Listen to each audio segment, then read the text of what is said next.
आप देख रहे हैं समाचार एजेंसी ऑफ इंडिया में साइन न्यूज।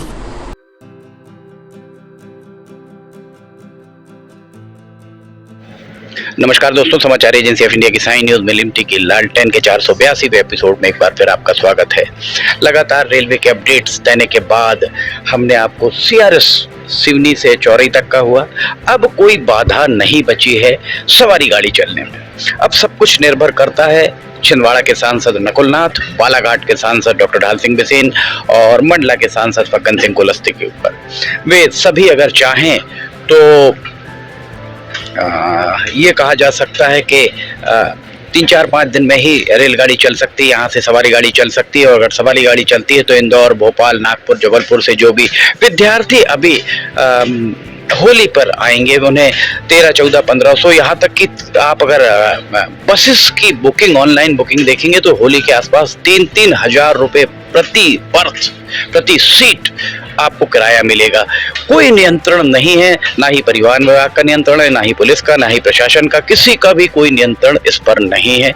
ऑनलाइन बुकिंग में इतने ज्यादा पैसे आखिर कैसे लेते हैं, ये समझना बड़ा मुश्किल है। इसके आगे अभी काम चल रहा है, कार्य प्रगति पर है, असुविधा के लिए खेद है। ये एक बोर्ड लगा हुआ है और इस तरफ अगर हम आपको यहाँ नीचे दिखाएं तो यहाँ नीचे भी बोर्ड लगा हुआ था, जो बोर्ड हटा दिया गया है। अब उस तरफ वो 1 नंबर प्लेटफॉर्म से भी आप ऊपर चढ़ सकते हैं, यहाँ से भी ऊपर चढ़ सकते हैं। जितने भी प्रतिबंध थे संभवतः उन्हें हटा दिया गया है। अब अगर हम आपको यहाँ इस तरफ अगर हम दिखाएं तो ये 3 नंबर प्लेटफॉर्म 1 और 2 के बाद ये 3 नंबर प्लेटफॉर्म है। 3 नंबर प्लेटफॉर्म पर आगे जाकर कुछ खंबे इस तरफ लगाए गए हैं, बाकी खंबे इस तरफ लगाए जाएंगे। यही कारण है कि इलेक्ट्रिफिकेशन का काम अभी थोड़ा सा रुका हुआ है। इसलिए रुका हुआ है क्योंकि आगे अगर हम देखेंगे तो बहुत सकरा इस तरफ का पैसेज जो है रेलवे स्टेशन के नए भवन की तरफ बहुत पैसेज सकरा है। वहां पर बिजली के खंबे नहीं खड़े हो सकते, बूम खड़े नहीं किए जा सकते। यही कारण है कि 3 या 4 बूम इस तरफ गाड़े गए हैं, बाकी बूम इस तरफ गाड़े जाएंगे और उसके बाद इस प्लेटफॉर्म का इलेक्ट्रिफिकेशन किया जाएगा। इसके साथ ही अगर हम इस तरफ आपको दिखाते हैं तो इस तरफ भी अभी काम चल रहा है। ये 3 नंबर प्लेटफॉर्म के इस तरफ वाला हिस्सा जो है, इस हिस्से में भी अभी बहुत काम बाकी है। जब ये पूरा काम हो जाएगा उसके बाद यहाँ खंबे गाड़े जाएंगे और खंबे गाड़कर इसमें भी बूम और मास्ट और बूम लगाए जाएंगे। जिस तरह से मास्ट और बूम इस तरफ लगाए जाएंगे उसी तरह से मास्ट और बूम इस तरफ भी लगाए जाएंगे। छिंदवाड़ा की ओर जाने वाला ये हिस्सा है। और इस तरफ अगर हम आपको दिखाते हैं तो ये देखिए, आपको 2 इंजन यहाँ पर खड़े हुए दिखाई दे रहे होंगे। हमारे पीछे 2 इंजन खड़े हैं, डीजल के इंजन खड़े हुए हैं। हमने लिमटी की लालटेन में इसके पहले भी आपको बताया था कि सिवनी में डीजल के इंजन लाकर खड़े करना रेलवे की मजबूरी होगा। मजबूरी इसलिए होगा कि रैक पॉइंट पर अभी भी इलेक्ट्रिफिकेशन नहीं किया गया। इलेक्ट्रिफिकेशन रैक पॉइंट के बाजू वाले ट्रैक में हो चुका है। रैक पॉइंट में कहां पर मास्ट लगेंगे उसके लिए बेस तो तैयार हो चुका है, पर उस पे लगाने की अनुमति क्यों नहीं दी जा रही है? जैसी चर्चाएं जो power grid corporation limited PGCL के अधिकारी कर्मचारी और जो काम कर रहे हैं उनके बीच में चल रही है कि वहां पर अभी तक अनुमति प्रदान नहीं की है मास्ट लगाए जाने की। मास्ट क्यों नहीं वहां लगाए जा रहे हैं? और मास्ट अगर वहां नहीं लगाए जाते हैं तो इस तरह से 2 इंजन यहाँ पर इन्हें रेलवे को 30 दिन खड़े करना पड़ेगा। और अगर यहाँ पर रेलवे के इंजन खड़े होते हैं तो यहाँ पर कम से कम एक चालक और एक उसका असिस्टेंट चालक, सहायक पायलट और पायलट, 2 लोगों को यहाँ पर सिर्फ शंटिंग के लिए, वहां से लेकर रैक पॉइंट उस तरफ है, रैक पॉइंट से लेकर यहाँ तक जो इलेक्ट्रिफिकेशन जहाँ तक हुआ वहाँ तक लाकर छोड़ने के लिए 2 इंजन की जरूरत पड़ेगी, क्योंकि 55 और 60 डब्बे की मालगाड़ियाँ यहाँ से माल भरकर जा रही हैं। बमुश्किल 14-15 मास्ट लगने थे, वहाँ पर खंबे लगने थे, उन्हें क्यों नहीं लगवाया जा रहा है?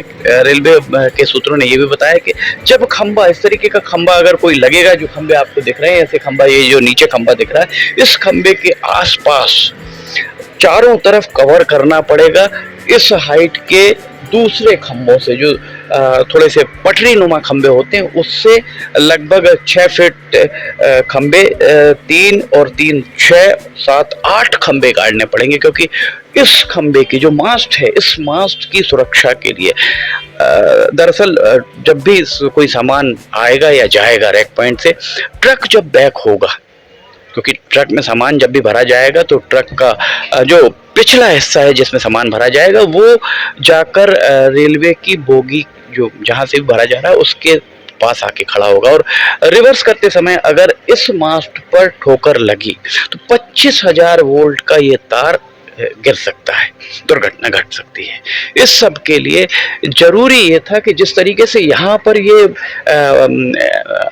मास्ट के साथ बूम लगाया गया, ऐसा बूम एक लगा दिया जाता, और जो जहाँ अभी इलेक्ट्रिफिकेशन हो चुका है बरघाट रोड पर, वहाँ पर इस बूम को अगर लगा देते तो एक इस ये पटरी के ऊपर भी आप देख सकते हैं और बाजू वाली पटरी के ऊपर भी, दो जगह आप कई जगहों पर आप देखेंगे जहाँ पर इस तरीके की स्थितियां हैं तो मास्ट खंबा लगाकर ऐसा बूम लगा दिया जाता है, और उस बूम के जरिए जैसे आपको यहाँ दिख रहा है ऐसे ही वहाँ पर इलेक्ट्रिफिकेशन कर दिया जाता है। ये चाहते तो यहाँ पर किया जा सकता था, और ये सब इस सब को कराने की जवाबदेही स्थानीय जनप्रतिनिधियों की होती है।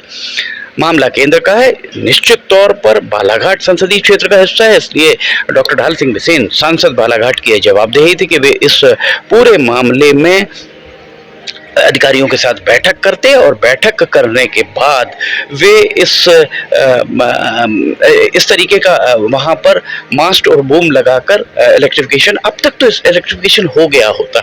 रेलवे को 2 इंजन यहाँ लाकर खड़े करना है, और इंजन जब यहाँ पर खड़े हुए हैं, आप इंजन स्टार्ट करने में कितना डीजल लगता है, बंद खड़े हुए हैं इंजन, जब वहाँ पर रैक भर जाएगा, रैक भरने के बाद उस पूरे रैक को, पूरी मालगाड़ी को लेकर जब यहाँ मेन ट्रैक पर आएंगे तब तक के लिए ये इंजन यहाँ पर 2-2 खड़े रहेंगे।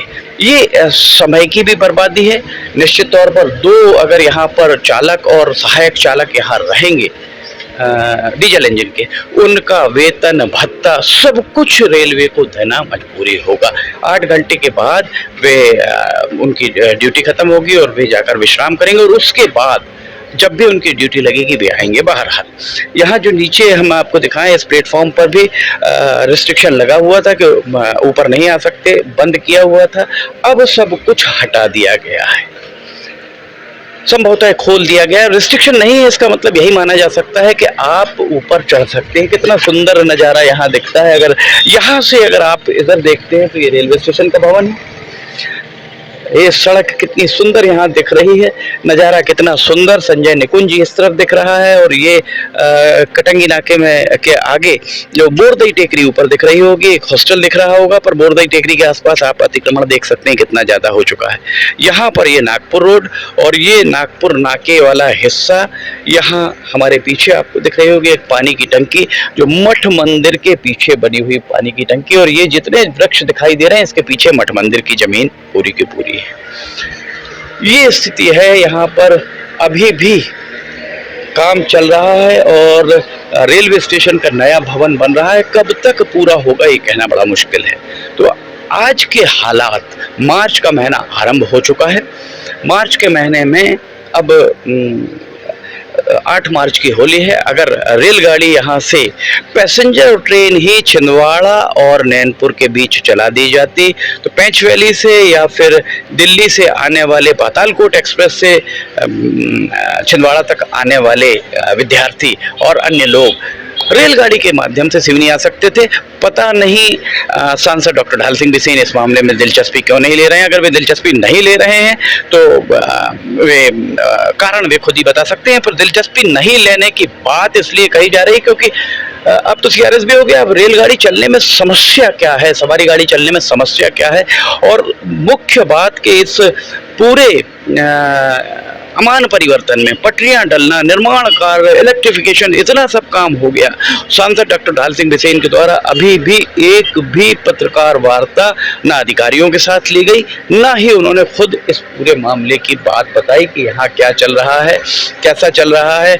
यहाँ पर जो रेलवे स्टेशन बन रहा है वो रेलवे स्टेशन किस तरह का होगा, कोई नक्शा नहीं लगा हुआ है। निर्माण एजेंसी कौन सी है किसी को नहीं पता, वहाँ पर तकनीकी अमला कौन सा है कोई नहीं जानता। कुल मिलाकर सिवनी का धनी धोरी कोई नहीं है, ये कहा जाए तो अतिशयोक्ति शायद नहीं होगी।